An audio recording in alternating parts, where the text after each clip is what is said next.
மகாபெரிவா சரணம். நம்முடைய வாழ்க்கையில் 3 காலங்கள் இருக்குது. கடந்த காலம், நிகழ்காலம், எதிர்காலம்.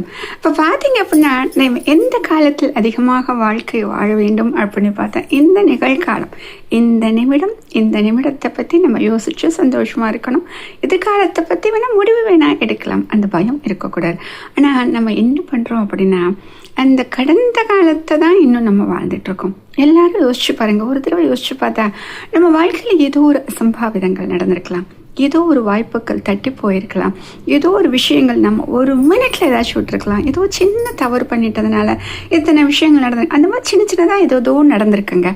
இன்னும் நம்ம என்ன பண்ணுறோம் அப்படின்னா அதை மட்டுமே நினச்சிக்கிட்டு கெட்டியாக பிடிச்சிக்கிட்டு இந்த நிமிஷ வாழ்க்கையை நாம் மறந்து விடுகிறோம், வாழ்வதற்கு மறந்து விடுகிறோம்.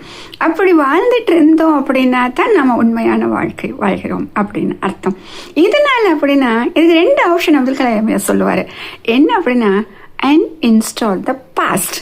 இப்போ என்னங்க பண்ணணும், நம்ம இன்ஸ்டால் பண்ணி வச்சுருக்கோம், இப்போ ப்ரெசண்ட்டை இன்ஸ்டால் பண்ணலை, பாஸ்ட்டை தாங்க இன்ஸ்டால் பண்ணி வச்சுருக்கோம். ஒவ்வொரு நிமிஷத்துலையும் அப்படி இப்படி பண்ணிட்டாங்க, இது நடந்துருச்சு, அது நடந்துச்சு, எனக்கு இப்படி இருந்துச்சு, அப்படி இருந்துச்சுன்னு வாழ்க்கையில் நமக்கு நடந்த சோகங்களை நினச்சி நினச்சி நினச்சி அப்படி இந்த நிமிஷத்தில் இருக்கக்கூடிய இந்த உன்னதமான இந்த பொழுது, இந்த நிமிடத்தை நம்ம வாழ மறந்து விடுகிறோம்.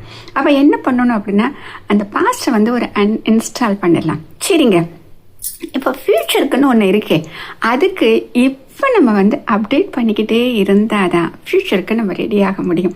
ஏன்னா அப்படின்னா நம்மளுக்கு நிறைய பிளான்ஸ் இருக்குது, நிறைய விஷயங்கள் நமக்கு சாதிப்பதற்கு எல்லாருக்குமே இருக்குங்க. குடும்ப தலைவியாக இருந்தாலும் சரி, பள்ளிக்கு செல்லக்கூடிய குழந்தைகளாக இருந்தாலும் சரி, விவசாயம் பார்ப்பவர்களாக இருந்தாலும் சரி, ஒரு கூலி வேலை செய்பவர்களாக எல்லாருக்குமே ஃப்யூச்சருங்கிறது ஒன்று இருக்குங்க. எதிர்காலம் அப்படிங்க எல்லாருக்குமே இருக்கு இல்லையா?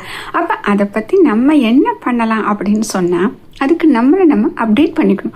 இன்றைக்கு காலத்துக்கு என்னென்ன விஷயங்கள்லாம் தேவையாக இருக்குது அதெல்லாம் நம்மக்கிட்ட இருக்கா, அப்போ அதையெல்லாம் நம்ம கற்றுக்கலாம். அதெல்லாம் இல்லைன்னா அதெல்லாம் தெரிஞ்சுக்கிறதுக்கு என்ன பண்ணலாம் அப்படின்னு நம்ம தெரிஞ்சிக்க நம்மளுடைய வாழ்க்கையில் நிறைய முன்னேற்றங்கள் வருங்க. அப்போ நம்ம சொல்லவே வேண்டியதில்லை, கடவுள் எனக்கு இப்படி பண்ணிட்டாரே அப்படின்னு சொல்ல மாட்டோம். கடவுள் எனக்கு நல்லதே செஞ்சிட்ருக்காரு, எப்பவும் என் கூட தான் இருக்காரு, அப்படி ஒரு பாசிட்டிவாக நம்ம சொல்ல ஆரம்பிச்சிடும். ஏன் அப்படின்னா அந்த பாசிட்டிவ் அப்படிங்கிற ஒரு விஷயம் எப்பொழுதும் நம்மக்கிட்ட இருக்க நம்முடைய வாழ்க்கையே ஒரு சந்தோஷமாக இருக்கும். ஆக என்ன பண்ண போகிறோம் அப்படின்னா மொபைலில் இன்ஸ்டால் பண்ணுறது அன்இன்ஸ்டால் பண்ணுறதுலாம் வேறு விஷயங்க. லைஃப்பில் ஒரு இன்ஸ்டால் பண்ணுறது அன்இன்ஸ்டால் பண்ணுறதுன்னு ஒரு விஷயம் இருக்குன்னே நம்மளுக்கு இன்னும் தெரியாமல் இருக்கு இல்லையா? அதனால் இன்னையிலேருந்து நம்ம லைஃப்பில் நம்ம பாஸ்ட்டை அன்இன்ஸ்டால் பண்ணிடலாம், ஃபியூச்சருக்கு நம்மளை அப்டேட் பண்ணிக்கலாம். அழகான வாழ்க்கை வாழ்ந்து பார்க்கலாம், நாமும் சாதனைகளை சாதித்து காட்டலாம். மகாபெரிவா சரணம்.